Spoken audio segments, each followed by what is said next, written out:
G'day, mate. I'm sharing the journey of a Vietnamese engineer starting a new life in Australia. Don't forget to subscribe and support my channel, mates. Landing an AI engineering job in Australia without local experience? It seems impossible, especially when AI is now screening your application before humans even see it. Australian companies use AI to filter thousands of applications.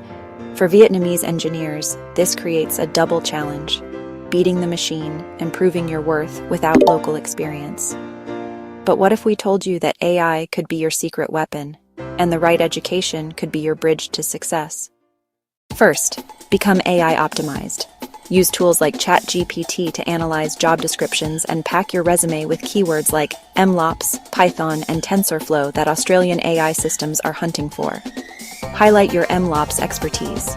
Show you can handle the full AI project lifecycle, from development to deployment. This is exactly what Australian employers need.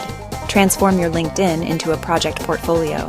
Instead of listing skills, showcase results. Built ML model achieving 95% accuracy using Python and scikit-learn.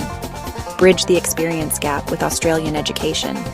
Institutions like Charles Darwin University offer industry-connected programs that give you local credentials and networking opportunities. Join Australian tech communities, earn local certifications, and create projects solving Australian problems, like bushfire prediction or solar optimization. The path isn't easy, but with AI optimization and the right educational foundation, you can turn challenges into opportunities. Ready to start your Australian AI career journey? Like this video and follow for more engineering career strategies. Your dream job is closer than you think.